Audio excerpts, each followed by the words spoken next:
स्वागत है आप सभी को आपके अपना YouTube channel way of news में दोस्तों। जी हाँ दोस्तों, चलिए आज की हम लोग तमाम बड़ी खबर के बारे में जानते हैं। तो सबसे पहली खबर दोस्तों बैंक से निकलकर सामने आ रही है। एसबीआई बिहार झारखंड के एसबीआई ग्राहकों के लिए बहुत ज़रूरी सूचना, 30 सितंबर तक कर लें ये काम वरना बंद हो जाएगा आपका अकाउंट दोस्तों। जी हाँ दोस्तों, बिहार और झारखंड के करोड़ों स्टेट बैंक इंडिया के ग्राहकों के लिए बेहद ज़रूरी खबर सामने आई है। बैंक ने अपने वेबसाइट पर अपने यूजर्स के लिए एक नोटिफिकेशन जारी किया। इस नोटिफिकेशन में एसबीआई ने अपने ग्राहकों को 30 सितंबर से पहले कुछ ज़रूरी काम को निपटाने के लिए कहा है। बैंक ने वेबसाइट पर जारी नोटिफिकेशन में कहा कि जिन ग्राहकों के अकाउंट से पैन कार्ड व आधार कार्ड नहीं जुड़ा हुआ है, ऐसे ग्राहकों को जल्द से जल्द अपना पैन नंबर अपने अकाउंट से कनेक्ट करा लें। इसके लिए बैंक ने 30 सितंबर तक का समय ग्राहकों को दिया है। एसबीआई ने कहा कि अगर आपके बैंक अकाउंट में आपका पैन और आधार कार्ड लिंक नहीं तो आपको बैंक को दोबारा आधार और पैन भेजने की ज़रूरत नहीं। सरकार ने पहली बार जुलाई 2017 में पैन और आधार को लिंक करवाने का डेडलाइन तय की थी। हालांकि तब से अब तक सरकार कई बार उसका डेडलाइन बढ़ा चुकी है। गौरतलब है कि पैन होना अनिवार्य है और बैंक अकाउंट खुलवाएं, डीमैट अकाउंट खुलवाएं, किसी प्रॉपर्टी को खरीद फरोख्त या पैसे से जुड़ा कोई भी काम करना है तो आपको पैन होना आवश्यक है दोस्तों। जी हाँ दोस्तों, ये रहा आज का सबसे बड़ी अपडेट।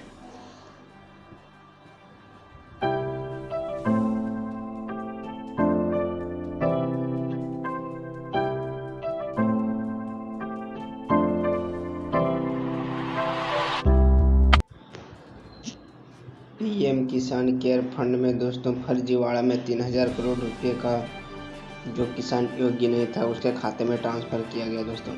जी हाँ दोस्तों, देश के किसानों के हित को ध्यान में रखकर बनाई गई प्रधानमंत्री किसान सम्मान निधि योजना भी फर्जीवाड़े का शिकार हो रही है। सरकार ने संसद में बताया कि 42 लाख से ज़्यादा अयोग्य किसान के खाते में प्रधानमंत्री किसान सम्मान निधि पैसा गया है और यही नहीं, इससे सरकार को लगभग 3000 करोड़ रुपए का नुकसान हुआ है।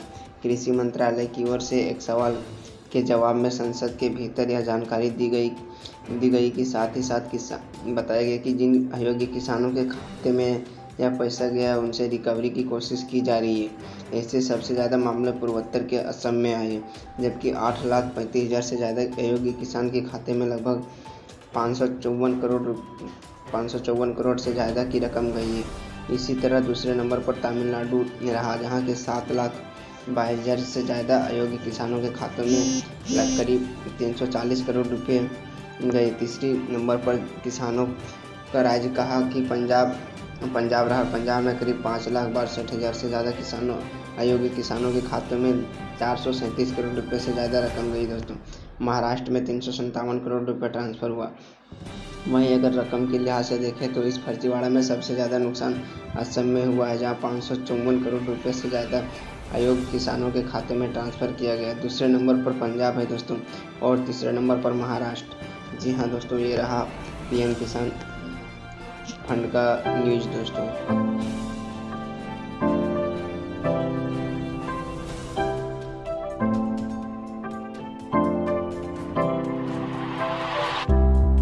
जी हाँ दोस्तों, तो अगला खबर सीबीएसई वालों के लिए काफ़ी इम्पोर्टेंट खबर निकल कर सामने आ रही है। सीबीएसई 10th रिजल्ट 2021 दोस्तों 10वीं बोर्ड परीक्षा का नतीजे जल्द होंगे जारी। जी हाँ दोस्तों, जल्द होने वाला है जारी। सीबीएसई 10वीं बोर्ड परीक्षा के नतीजों को लेकर विद्यार्थियों में असमंजस की स्थिति बनी हुई है।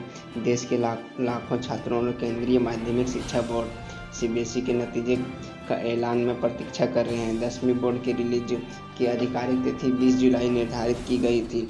अब इसमें थोड़ी देरी की संभावना है, लेकिन उम्मीद है कि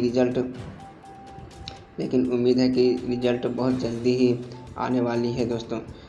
की रिजल्ट इस सप्ताह में कभी भी आ सकती है। बोर्ड ने अभी 10वीं के छात्रों के लिए सारणीकरण प्रक्रिया का अंतिम रूप नहीं दिया है। ऐसे में बोर्ड कब नतीजे घोषित करेगा ये देखना बाकी है।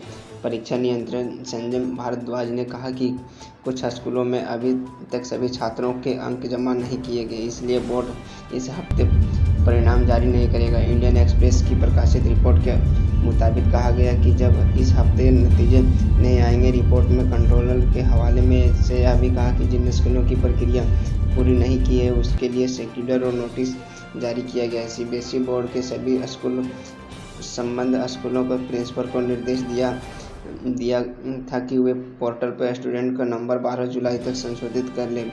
बोर्ड के निर्देश दिए गए कि ऑनलाइन पोर्टल में 16 जुलाई से खुलेंगे और 22 जुलाई तक इस पर छात्रों का नंबर अपलोड किए जा सकेंगे। पोर्टल 22 जुलाई रात 12 बजे बंद कर दिया जाएगा दोस्तों। जी हाँ दोस्तों, ये रहा आज की तमाम बड़ी खबर।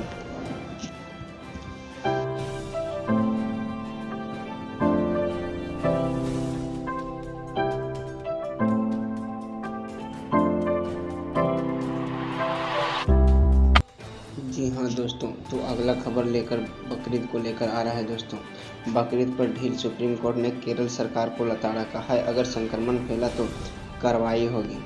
जी हाँ दोस्तों, आप लोग को बता दें कि केरल में एक बार फिर से कोरोना संक्रमण के मामले तेजी से बढ़ रहे हैं। ऐसे में केरल सरकार की ओर से बकरीद पर लॉकडाउन में ढील दिए जाने पर सुप्रीम कोर्ट ने नाराजगी जताई। सुप्रीम कोर्ट ने फटकार लगाते हुए कहा, अगर अफसोस की बात है कि राज्य सरकार व्यापारी संगठनों के दबाव में आ गई, उन इलाकों में भी दुकान खोलने की अनुमति दी जहां कोरोना दर 15% से अधिक है और लोगों की जान खतरे में डाल दिया। सुप्रीम कोर्ट ने बकरीद के मद्देनजर लॉकडाउन में ढील देने पर केरल सरकार को जमकर लताड़ लगाई। कहा कि यह चौंकाने वाली स्थिति है। राज्य सरकार ने ट्रेड्स समूह के दबाव में बाजार खोल दिए। सुप्रीम कोर्ट ने कहा कि केरल सरकार का हलफनामा चिंताजनक है। यह भारत के सभी नागरिकों को जीवन में अधिकार की गारंटी नहीं देता।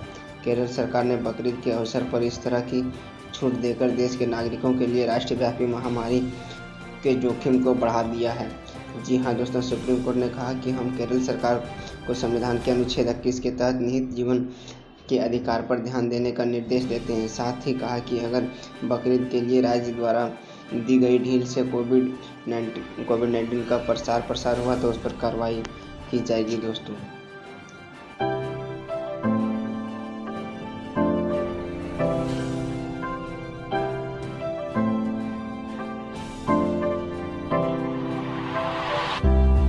जी हाँ दोस्तों, तो देश के कई हिस्सों में लगातार भारी बारिश के कारण भारी नुकसान का सामना करना पड़ रहा है दोस्तों।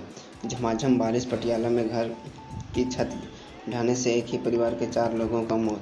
जी हाँ दोस्तों, मौसम विभाग की तरफ से जारी मौसम पूर्वानुमान के अनुसार आज और आने वाले कुछ दिनों में देश के कई हिस्सों में बारिश की सिलसिला जारी रहेगा, जिसमें मुंबई के कोंकण क्षेत्र के लिए रेड अलर्ट जारी किया गया। पंजाब में पटियाला के सुतराना इलाके में बारिश के बाद घर की छत गिरने से एक ही परिवार का 4 सदस्यों की मौत हो गई और एक अन्य घायल हो गया।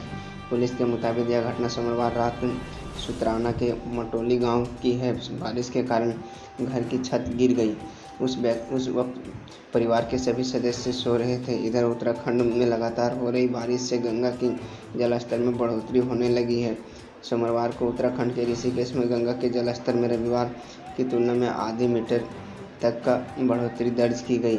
गंगा के बढ़ते जलस्तर को देखते हुए पुलिस और प्रशासन अलर्ट जारी कर दिया। वहीं राजधानी दिल्ली में मंगलवार को भी बारिश की दौर जारी रहा। सोमवार को कुछ हुए बारिश में ITO ring road, Mathura road सहित कई मार्गों पर जल भराव हो गया, जिनकी वजह से यातायात प्रभावित हुआ।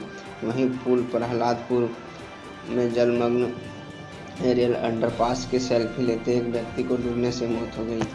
जी हाँ दोस्तों, और अन्य जगह पर भी बहुत सारी जगह पर बारिश होने की संभावना है दोस्तों। तो आप जहाँ भी रहें सतर्क रहें, सावधान रहें।